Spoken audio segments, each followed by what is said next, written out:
Hello and welcome to Byju's IAS.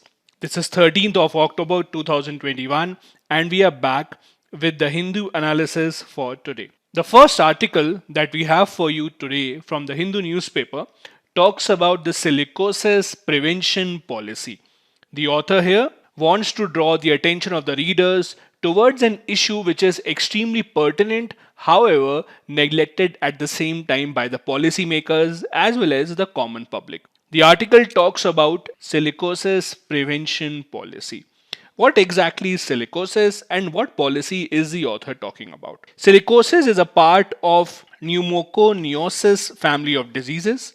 As you can see from the picture given, it is mainly an occupational disease that affects people who are working in conditions of dust exposure. Thus, it mainly affects the workers who are working in mines and other related areas. Now, the article talks about the fact that all the states, especially the ones which have mineral resources, need to come up with a policy that is first preventive in nature to ensure that people do not catch this disease, and if they do, then adequate compensation must be handed over to them. The article tells you about Rajasthan's model. Rajasthan, which accounts for about 17% of the total mineral production in the country, was a first state to identify this problem of silicosis and term it as an epidemic as early as in 2015. Apart from this, Rajasthan also became the second state to have a formal pneumoconiosis policy only after Haryana. So Haryana was the first state to have this kind of a policy and it was followed up with Rajasthan, which is the focus of this article today. Now at present, how is it that we are taking care of those workers who are getting affected with this disease? And what is it that the government needs to do more? The article talks about the significance of District Mineral Foundation Trust, that is DMFT. Let me give you a few details about the District Mineral Foundation Trust. This came up in 2015 as a part of Mines and Minerals Development Regulation Act, that is MMDR Act. As per this act, every district that is somehow affected by mining related operations must have this trust. Now, how will the money come in this trust? As per the provision, the mining companies that are involved in that particular state, the mining companies have to contribute 10 to 30% of the royalty into this fund. So 10 to 30% of the royalty amount has to go into this fund. That is the District Mineral Foundation Trust. Now, how is this money used? As you can see, this money is used for the betterment of the area from where the mineral resources are being taken out. This fund is also used to help those who are affected by this particular disease, that is silicosis. Now, the author talks about the fact that although this fund has been set up where the mine owners need to contribute, but in reality, the compensation has been much below the expected level. Now, the author also wants to highlight the gaps in the system. As per the present law, the mine owners, when they see any case amongst the workers related to silicosis, should report this case to the doctors who are working with Directorate General of Mines Safety, that is DGMS. Now it is up to this directorate to take further actions in this case. Now, what happens after they notify the case to DGM? The DGMS, after the case comes under their consideration, have the power to enforce safety and health standards in the mines. They can even take action against the mine owners if they are the ones who are found to be the guilty party. However, this is where the problem lies. Only 10 to 20% of the more than 33,000 mining leases are actually licensed under this directorate. So their action taking capability is restricted to only 10 to 20% of the mines. So the workers who are working in the majority of the mines are not covered under this particular provision. Thus, under the current system, if the worker is in fact affected with silicosis, there is a very short cycle that takes place. As the author points out here, the directorate is informed about the case, The directorate sees if any compensation has to be given. A rather small compensation is given while the mine owner sits back and hires the next set of workers without any long term consequences. A part in this is also played by the dilution of the labor code. The newly introduced labor codes, as you know, also include the Occupational Safety, Health and Working Conditions Code of 2020. Although section number 6 of this code says that it is mandatory for all the employers to provide annual health checkups free of cost to such employees who are working in these conditions. However, there is an anomaly in the code itself. That is, the draft central rule of the code itself fixes the age limit to 45 years for the workers who are working in this establishment and who would be eligible for health checkups. In fact, it does not stop here. Section number 20 of the same code says that the mine owner would not have any responsibility of providing an alternative employment to the person who is concerned, who is affected by this disease, even if the person is not able to do any other job after that. A medically unfit worker is expected to leave the job and then fend for themselves without any support. Just like a perfect write up, the author does not just highlight the problems, the author also talks about the steps that can be taken for preventing this entire issue. And it highlights the role of Rajasthan, how the Rajasthan model could be a model that inspires other states also to take up similar measures. Now, what exactly are the things suggested by the author here?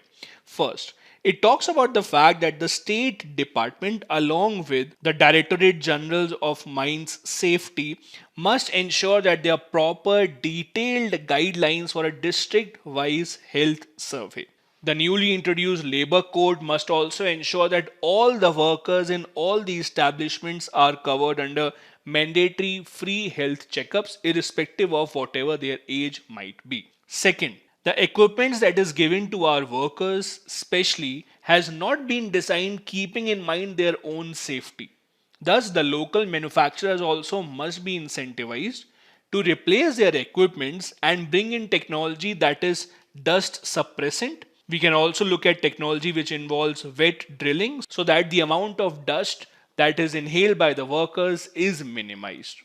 Third, it also talks about the utilization of DMFT funds. We discussed about the District Mineral Foundation Trust, how the money that is contributed in this fund by the mining companies has to be ideally utilized for the well being of the people who are working in this field and who are facing dangers every single day. As per the present data, which I just checked today on the website of the Ministry of Mines, the total sum accumulated in this fund till August 2021 is 52,430 crore rupees. This fund has not been utilized to its complete potential. In fact, the author says that Rajasthan had about 3.5 thousand crore in this fund in 2020, out of which approximately 750 crores was spent. So as you can see, less than 25% of the fund was actually spent. And this number is even lower in other states.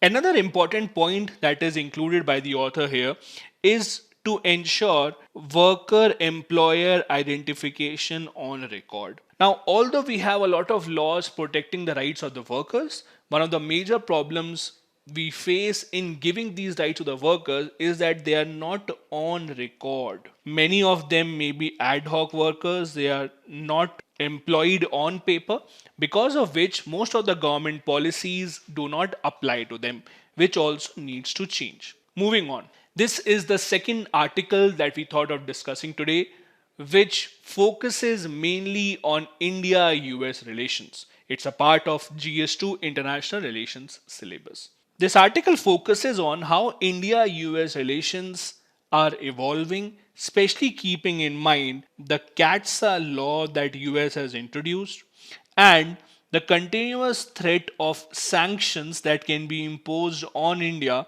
in view of India buying the S-400 missile defense system from Russia. Let me give you a very brief background of what exactly is this law. And why is it that we are still talking about the US imposing sanctions on India? CATSA stands for Countering America's Adversaries Through Sanctions Act, and it came into being in 2017. Now, the story goes back to 2016 US elections when Donald Trump won the US elections against all odds, against all the surveys that were coming out. It was widely alleged that Russia had interfered in the US elections, because of which in 2017 this law came into being, specifically keeping in mind Russia's involvement in US internal affairs. As per this law, if any country involves itself in a significant transaction with Russian defense and intelligence sector would face sanctions from the US. This significant transaction can also include India buying the S-400 air defense system from Russia. Now, ever since India placed the order of S-400 with Russia, the Americans have been threatening us by reminding us about the CATSA law and how sanctions can be imposed over India. Now, before I go ahead, I have a question for you here. Can you tell me the CATSA law that we are talking about at present, does it apply only to Russia, or are there some other countries as well with which India or other nations cannot have any significant transaction, or they will be faced with sanctions from the US? Now, in this article, I won't focus a lot about the technicality of the S-400 air defense system because that is not the point of the article. We will not go into its capability, how good or how bad is it as compared to its other counterparts across the world. We will mainly focus on how India US relationship is being changed with this particular transaction that India is doing with Russia. Now, the CATSA law, as I said, says that sanctions can be imposed on nations involving in significant transactions with Russian defense intelligence. Now, the question is, if that is the case, why have sanctions not been imposed on India till now? Now, there are two reasons for this. Number one, it is the Americans that have been delaying it. It is the Americans that are saying that this matter has still not come to the president of the US who takes a final call. Second, whenever any such law is made, the lawmakers make sure that there are always some exemptions, that there are always some loopholes, so that if they don't want to pursue this law further, they should be able to hand out certain exemptions. And this is what I wanted to discuss here. The CATSA law has a provision called Modified Waiver Authority, which allows the US president to waive sanctions in certain circumstances. That is, the American president would decide whether this transaction has impacted the American interest or American national security or not. Now, from the side of the US, this is a very significant decision that can have two impacts. First, it can either drive India more towards Russia with the US imposing sanctions.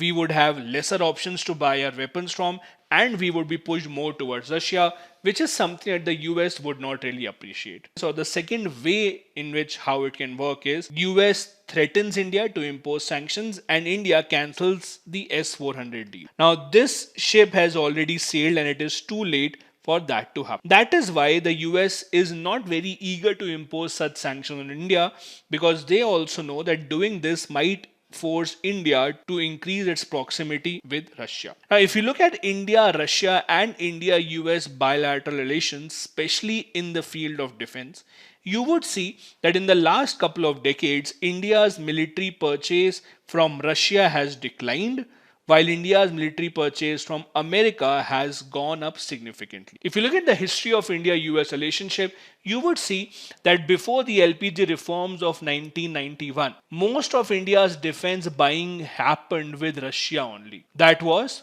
because of many reasons. First, we had the rupee ruble agreement, so we did not have to pay Russia in dollars. So we were much more comfortable paying Russia. Secondly, Russia offered us good rates. And they also offered us the top of the line weapons that they have. They did not discriminate against India when it came to the kind of weapons that they were willing to sell. However, After 1991, after disintegration of USSR, when it turned into Russia, Russia itself was in financial trouble and had to improve their relationship with the Western nations. India, on the other hand, was also looking to integrate more with the Western nations, and thus India US relationship improved, with India starting its defense buys in the beginning of the 21st century from the US. Since then, India's defense buying from US has constantly increased, while India's defense buying from Russia has kind of stagnated. However, in the recent years, India has again tried to diversify its defense purchase. In the recent years, we have had deals worth $15 billion from Russia, which includes the S-400, the Ka-2 utility helicopters, the BrahMos missile, AK-203 assault rifles, and many other things. On the other hand, our defense buying from US is very strong again, so much so that India and US have actually signed strategic agreements, including the LEMOA, that is a Logistics Exchange Memorandum of Agreement, BECA, that is a Basic Exchange and Cooperation Agreement, and obviously the COMCASA. This shows how India and US have been coming closer to each other in matters of defense specifically. Now, this was the problem statement and the current situation that we have. Now, the question is, what next? Now, there are obviously two sides of what next can happen. There are some people who are of the view that US should not treat India differently, and just as US has imposed restrictions on other nations such as Turkey, such as China, India should also have to suffer the same sanctions because they broke the law that the US had made. On the other hand, there are some groups that say that India US relationship deserves a certain waiver. Now, as per the author, this is what can happen. First, the presidential determination on waiver. So, the US president can decide whether or not to grant a waiver to India. Second, referral to the congressional committee. So, there are, just like there are parliamentary committees in India, there are congressional committees in the US that take a call on many important matters. And third is clearance by these panels. The author says that the second option, that is the congressional committee taking a call, seems to be the way ahead for the Americans. In the closing remarks, the author also says that this particular issue of CATSA will determine how India US relation shapes up, especially during the Biden administration. The next article that we have for you today is the Ministry of Home Affairs begins its talk with the Gorkha leaders and the West Bengal government. Now, this article mainly focuses on the Gorkha land issue. The Gorkha land issue is almost a century old. Now, Gorkha land usually covers the areas of Darjeeling district. They usually cover the districts of Darjeeling, Kalimpong district, and also the Doa region. Most of these areas were acquired by the British from the Gorkhas after the Anglo-Gorkha War. Now, as you know, these areas form a part of the state of West Bengal.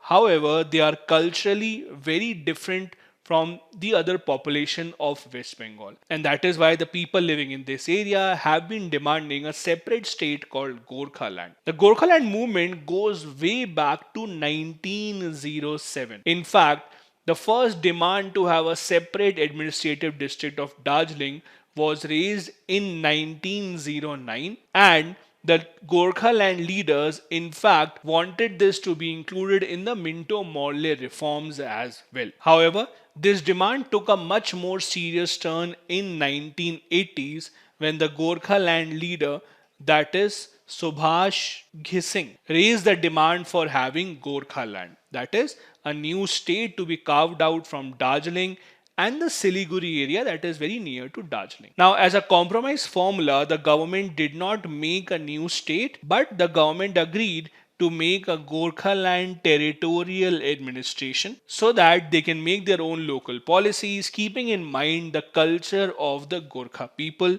and assured them that they would not be imposed with the culture of the state. The problem with this is the Gorkha leaders say that it is an unconstitutional body and the members are chosen by the West Bengal government and are not the real leaders of the Gorkha people. The most recent issue was in 2017. As some of you might remember, in 2017, the West Bengal government announced that Bengali language should be made compulsory in all the schools across the state, which includes the schools in the Gorkha land region as well. This led to big agitation by the Gorkha Janmukti Morcha and it led to curfew of multiple weeks. The Gorkhaland Territorial Administration, that is the GTA, came into being in 2011.